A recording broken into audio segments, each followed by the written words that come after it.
Hello everyone, this is Ian Coyote for Siofra's Magic Alcove, and I wanted to do this video about a great master, Was Bardon, who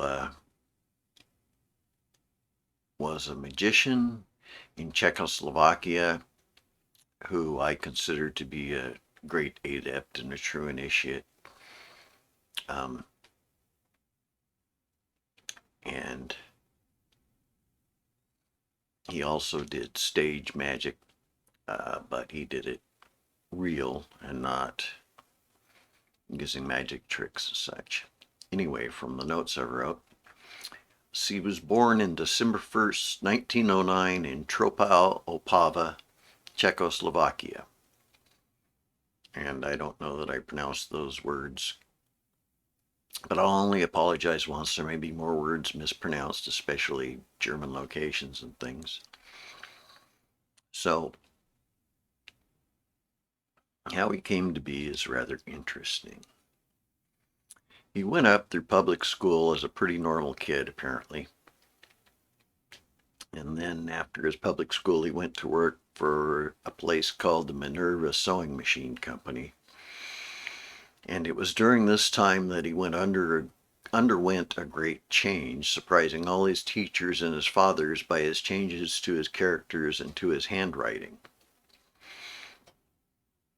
And what had happened is Bardon had stepped into the body of Victor Bardon's son to be the guru of Victor Bardon. He had been praying fervently and a long time for a guru to teach him. And so Was Bardon put himself into the body of his son, and which, of course, changed all his character and handwriting, and everything changed completely. And Bardon's father, Victor Bardon, recognized him as his guru since who was sent to him by divine providence. Was Bardon was a walk-in who had taken the place of his son and was burdened with a hard karma because of this.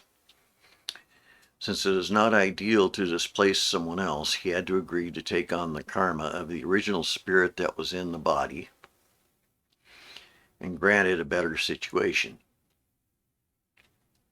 This is the explanation of a lot of the things about Was Bardon that make people wonder why he had to go through certain things, such as being overweight and having blood pressure issues, and I'll touch on those more in a little bit. Was Bardon was a high initiate into magic and the mysteries and wrote 3 books on the subjects. Another book was written from an outline he left before he died. It had to be filled in and finished by his secretary. And the book is called Bardon the Magician. According to his son, Dr. Lumir Bardon, a great change took place in him, as described in his autobiography, Bardon the Magician. Now, this is an interesting statement from his son, implying that Bardon's students are right in claiming this to be his autobiography. His son says it. Dr. M.K. says it, who is one of his major students. Okay. And I would also like to point out that his secretary was one of his students, and as such, knew enough to fill in the missing pieces, I think accurately, especially as according to the magical practices. So while he didn't finish his autobiography, which he undoubtedly would have had he stayed alive,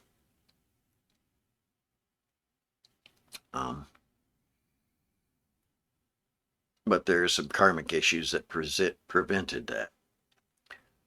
So a lot can be learned about Was Bardon and and his general, actions and things by reading for the autobiography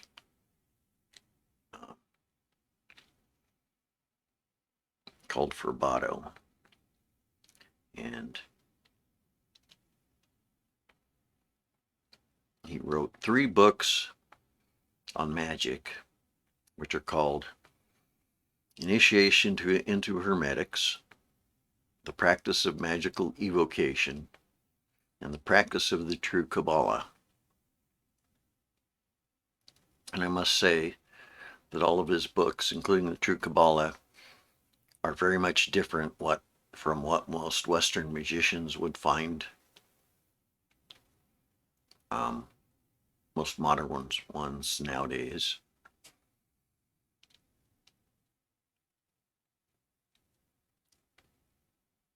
There's also another very interesting book wrote about him, which is a collaboration between his son, Dr. Was Bardon, and one of his main students, Dr. M.K. And I want to point out that saying Dr. Was Bardon, Dr. M.K., and Dr. Franz Bardon is not an honorary titles or anything like that. All of these people were actually certified doctors, including Bardon himself, with medical training and a certificate. And there are some pictures of Bardon from his medical school going through some of his medical training. So when I say Dr. M.K., he's really a doctor. Okay. And this book is called Memories of Franz Bardon, which I have right here, as you can see, by Was Bardon and Dr. M.K. And it contains all kinds of interesting things in it. We have a lot of good pictures and things. And I'll see if I can put some of these in this video by taking a picture of them and doing it that way instead of showing them all to you on camera.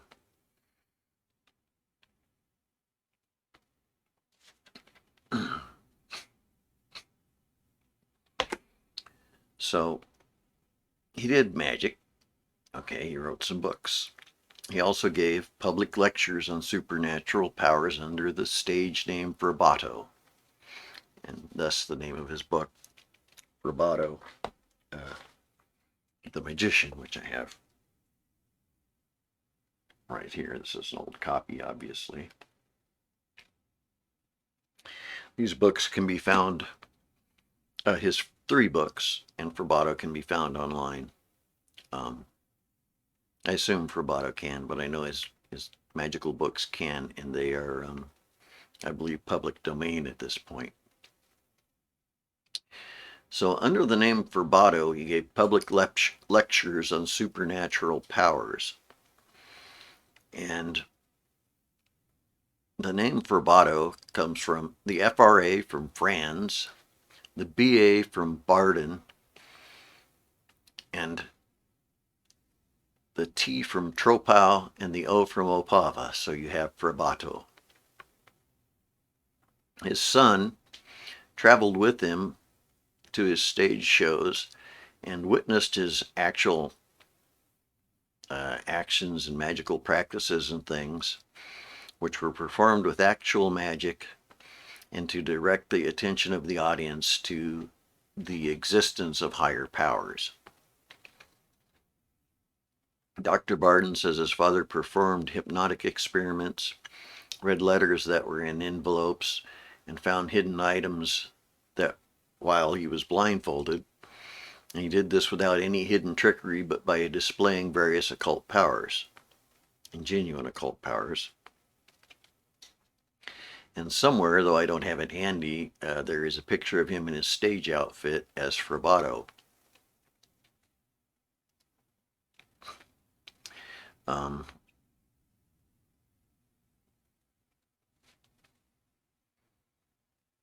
Dr. M.K. says The autobiography of Franz Bardon begins with the words, "The overcrowded lecture room was full of excitement."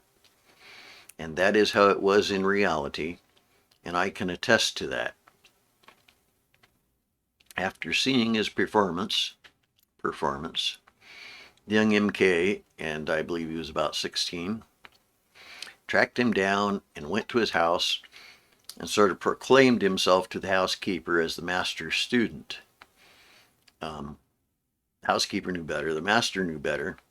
The master was fully aware of what happened and invited him in anyway when he became an actual student of Franz Bardon's.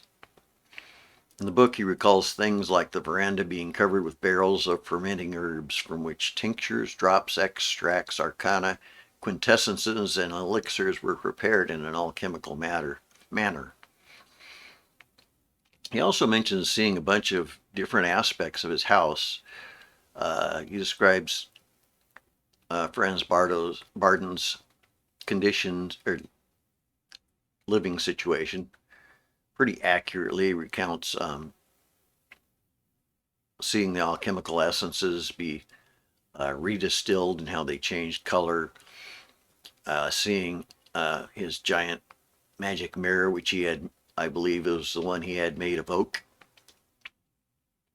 and covered with a fluid condenser, which he kept covered most of the time, and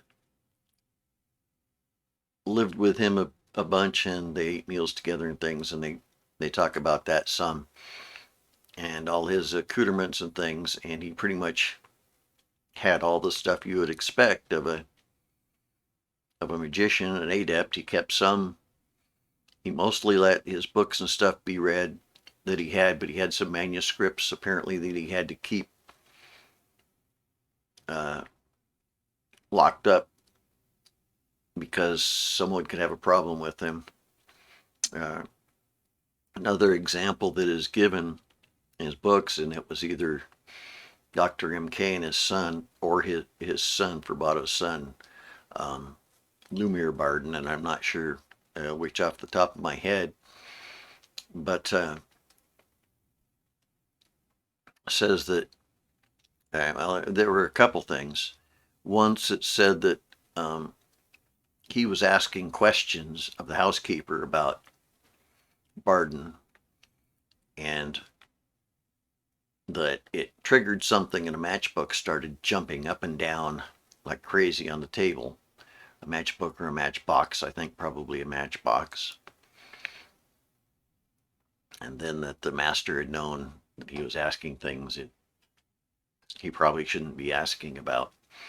And also his wife apparently was, he was married. Marie Bardon was his wife. He also had a daughter, Marie Bardon. And his wife, I think it was reading, could have been his housekeeper.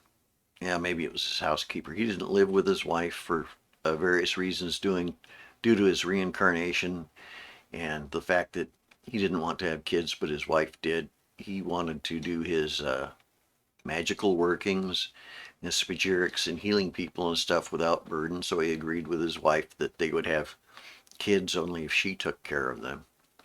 So that was what happened. So he most of the time lived in this place with his housekeeper, and like every weekend went home, that kind of thing. So he kind of lived and worked there. So he was prepared with, helping people was his major thing, in addition to writing the books.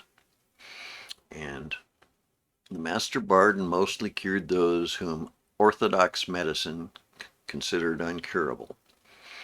Dr. M.K. states that suffering people came to him from help from all the countries in Europe. I should like to add that this beneficence on his part did not go unpunished. The German authorities arrested him for making alcohol, which he used for his herbal extracts, and arrested him for making it without a license. And he ended up dying in jail of an attack of pancreatitis because the guards thought he was faking it and ignored him. He knew that his time was to be up and had gotten a clue by a vision seen by his student, Dr. MK, of him being in a diving helmet with bars across the faceplate and unable to escape. And it is there that he died with the attack of pancreatitis. So why? Why did Bardon let these things happen to him if he was such a great adept? Well, that's a question that's not so easy for everybody to understand. It requires thought and understanding. It's hard to understand the life of an adept if you don't know what the natural forces and things are that you have to contend with. There are a couple examples listed in the book of Memories of Bardon which bear on the subject and give you an idea. And a lot of it is Akashic and karmic, because we have to remember that he had to take on the karma of the original body, the Franz Bardon body karma, in addition to his own personal karma when he stepped in and misplaced or displaced the sun. So a couple of the examples, it is related that in a past life of Bardon's, that a farmer enjoyed repeatedly driving by with his horses and splashing him. At the time he was not beyond such things yet and uttered some form of a curse. Divine Providence, the Akasha, and if you want to know about the Akasha, you can watch my little Akasha video. So Akasha punished him in such a way that he had to make up entirely for the damage he did to the farmer and his crops to get some relief from what he did, because he was plagued afterwards by hard circumstances because of that. It is also related, and I believe this was for this lifetime, that he had high blood pressure, and this was again karmically, because the body had high blood pressure. And to give you an example,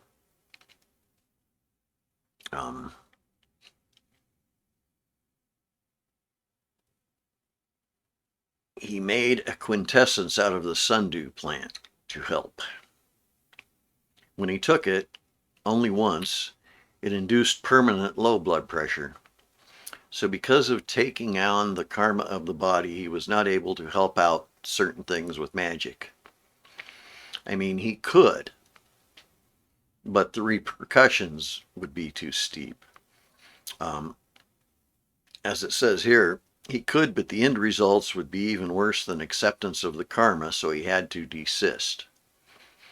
In addition, he had his own karma, which he had to deal with, whatever that might have been.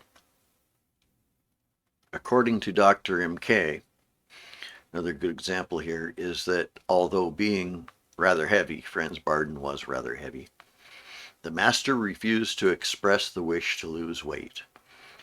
He used to say, "Divine Providence will perhaps serve it to me in such a way that I would rather refrain." What he was referring to, says Dr. MK, was that he would probably be afflicted with a malignant tumor or some other unpleasant ailment. So, you can change things that aren't related to your karma. You have to watch out for other people's karma, but we're speaking of healing yourself and such. You can change things related to your karma or not related to your karma. If it's related to your karma, then there is a lot of aspects. One way or another, if it's related to your karma, you're going to have to go through that karma. And if you put it off to later, it might well be worse. If you cure a problem with magic, that's part of your karma, that energy still remains there, and it's just going to grow until it can come through. So you can't avoid karma even if you're a great magician. And since um, Bardon had done the walk-in thing to Victor Bardon's son, he had that karma, and he just had to live with it. Otherwise, it would be worse for him. And that's the thing. Sometimes, you know, you might see a adept and they don't want to um, punish somebody back who's being offensive, rude, nasty, or something. And the simple answer is they're punishing themselves while they're doing it, though it may take their karma a while to find them. And simple defense is always okay. But if you go after somebody and do something like that, you're going to have to face the karma, and it will come back to you. I might point out that there are circumstances, though, when by doing something you might gain more good karma than you gain bad. So it takes a lot of discernment and judgment. And so that's all part of the difficulties of becoming an adept. He was also imprisoned for refusing to help Hitler magically, as were many others practicing magic at that time. I believe Karl Kellner, associated with the formation of the OTO. I may have the wrong person, so don't swap me on that. But there were lots of magical people in Germany that Hitler wanted to work for him and that refused. His good friend and student was captured along with Bard, and at one point his friend could no longer stand the beatings and paralyzed the one who was beating him with a Kabbalistic letter, or excuse me, not a Kabbalistic letter, a Kabbalistic phrase, which consists of several letters, not just one. I know there are a number of two-letter ones that will do for paralysis for using the Kabbalah.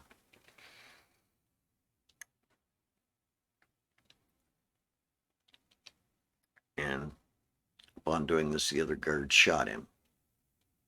And Bardon himself escaped during the firebombing of Dresden and went about his business for a few more years until he was captured and jailed for making alcohol on his own and not having a license to sell it, I guess, whatever they trumped up. And by the way,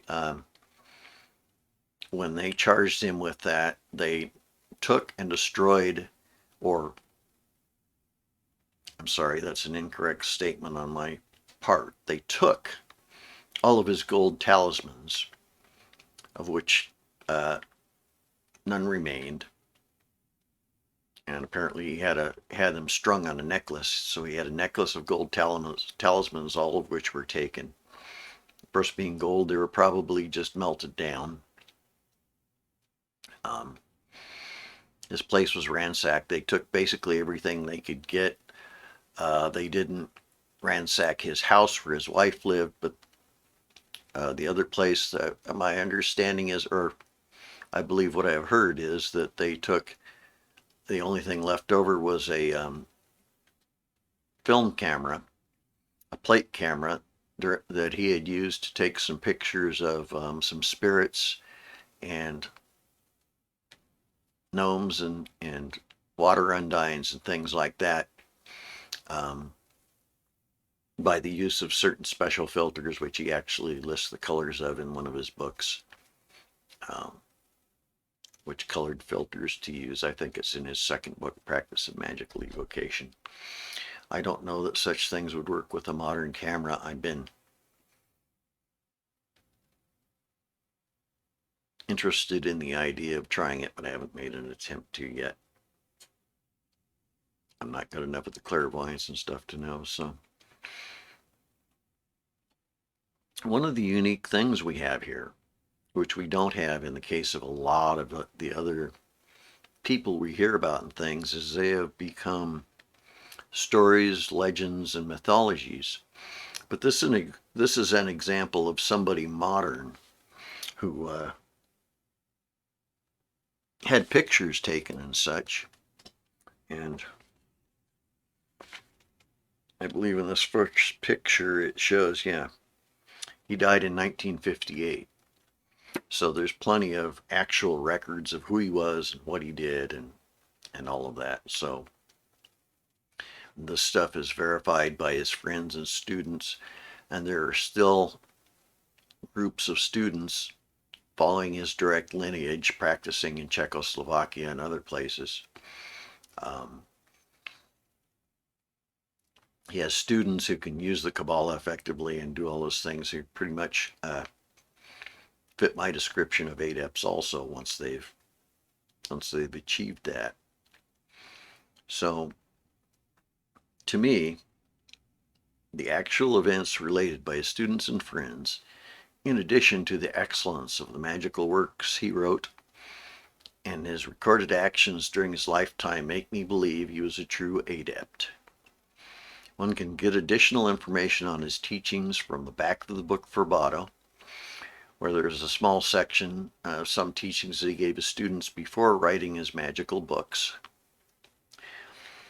And in addition to this, there is some more good material on the general subject in the back of the book Memories of Was Bardon, in which Dr. M.K. elaborates on some of the aspects of trying to achieve a higher, more enlightened state. And I think that's one of the major things is we have pretty much, there's documentation, there's pictures of him becoming a doctor. And it's really amazing that somebody in this day and age, or relatively modern day and age, I mean, even though it was 100 years ago. Yeah, this isn't very clear. I will try to get some of these on camera better. You can't really see this well, but Was Bardon is in that picture. This of his medical class. Unfortunately,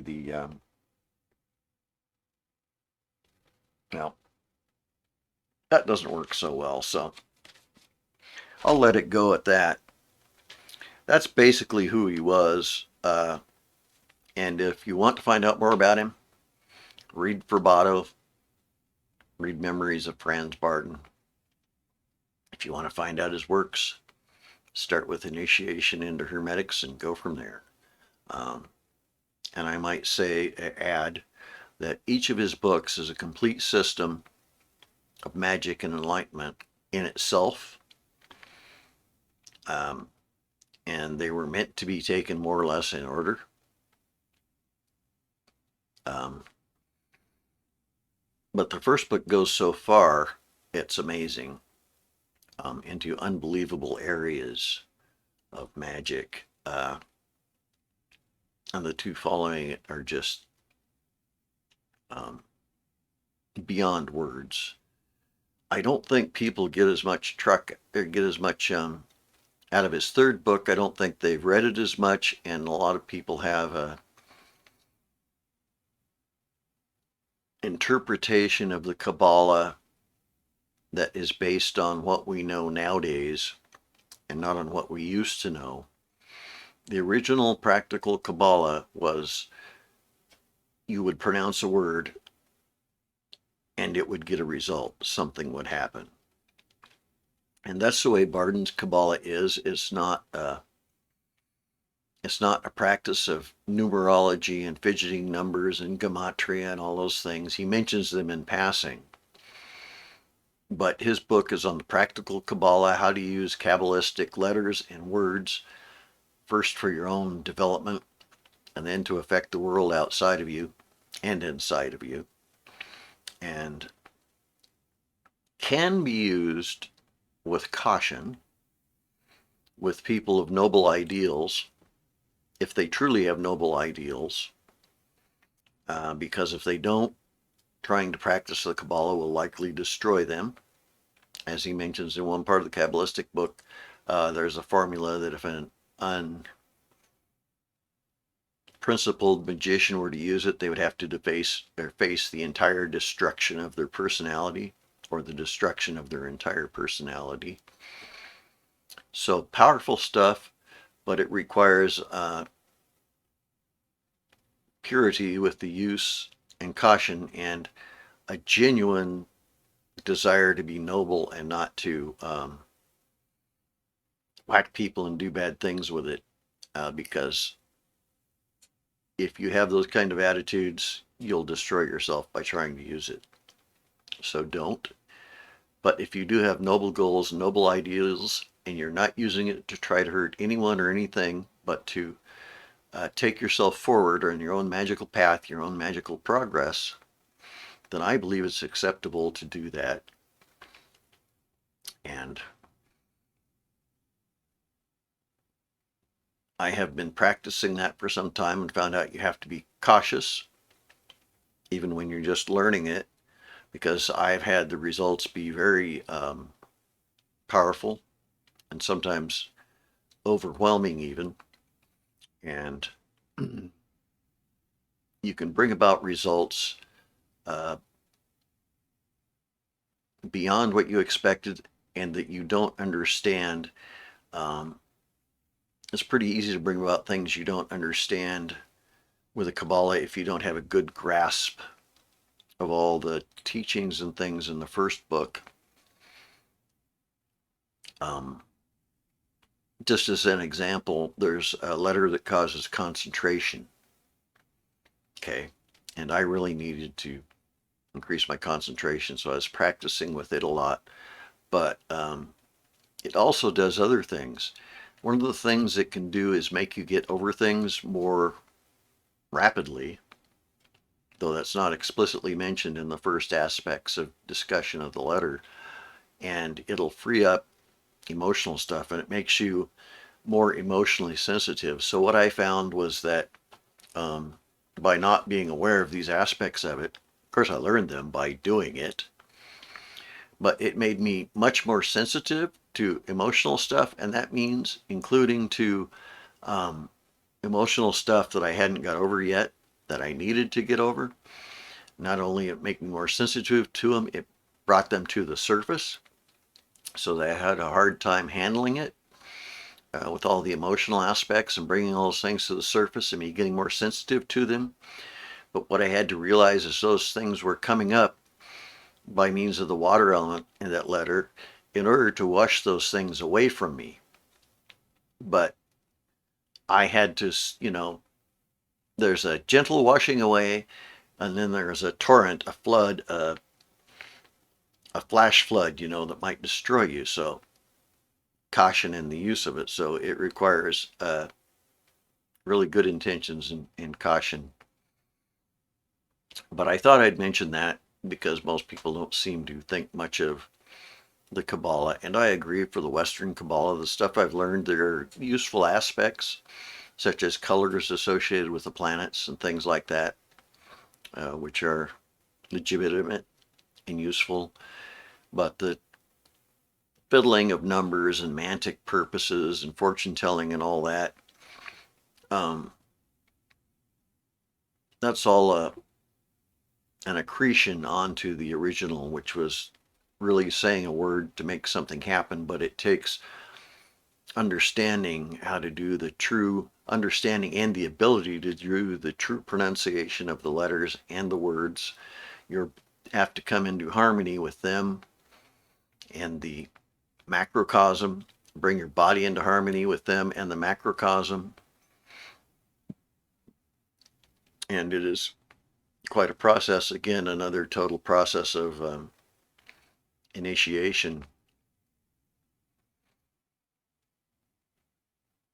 And I guess that's enough of that for now, since this isn't a thing on the Kabbalah. But he highly impresses me, and I've read a lot of stuff, and I'm pretty hard to impress, and I've worked through his stuff enough to understand that pretty much it's all true. It works. It's difficult. A lot of people have problems with the first chapter of the first book, of bringing their concentration up to comply with that level of concentration and difficulty sitting still and all that. Unfortunately, he only mentions it a little bit in there, that the book is intended for people that are already practicing meditation and such.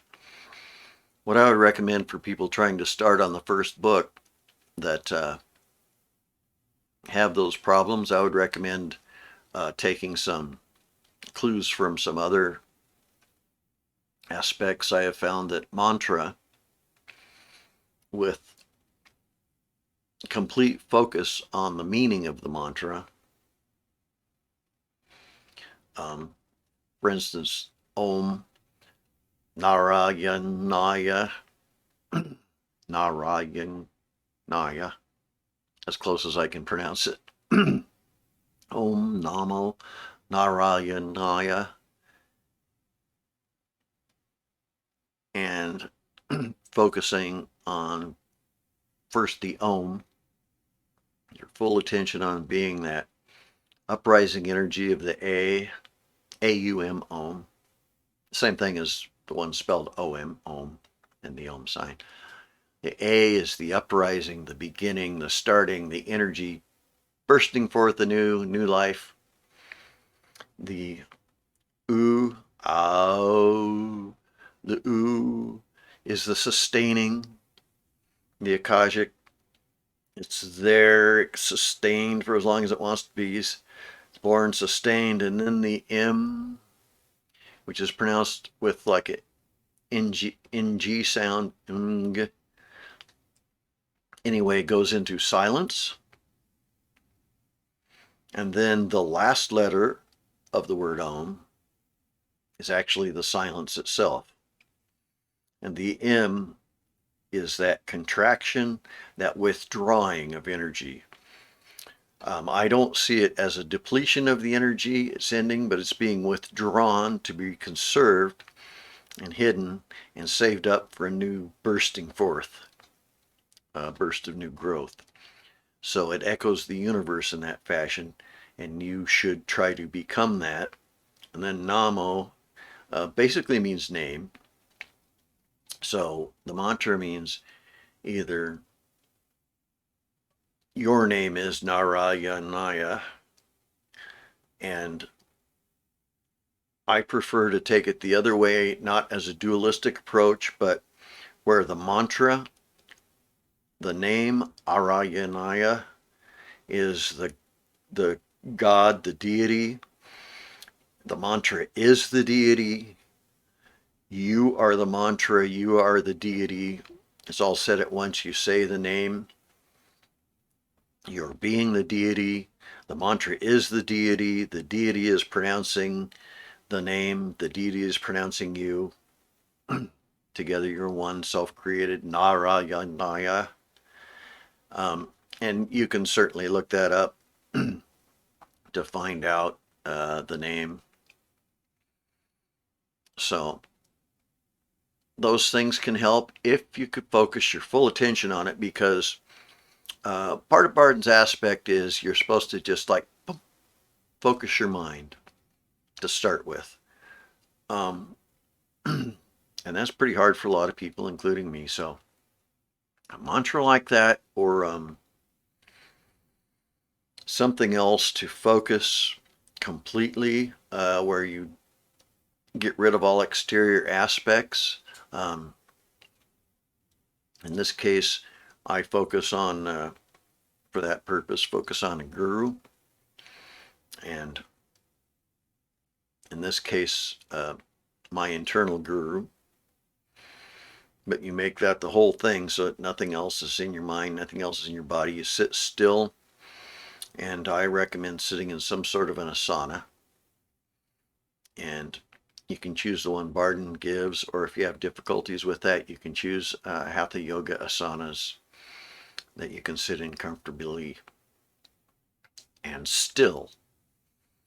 Most important thing, I believe, to achieving that is to be absolutely still. Be still in your body, be still in your emotions, then you can still your mind, have that silence that you need, attain that concentration in that silence. So you can certainly add things that will help you get up to the level where you can accomplish those concentration goals, because it's not easy to just start if you're just trying to start off and the first thing you start with is Bardon. Hopefully you've got some good concentration. Mine was very poor, and it still remains much worse than I think it ought to be after all the years I've spent doing it. But that's the way it goes. That's maybe my karma or something. Anyway, thank you for watching this, if you stuck with me all the way through this, and I wish you good luck and blessed be.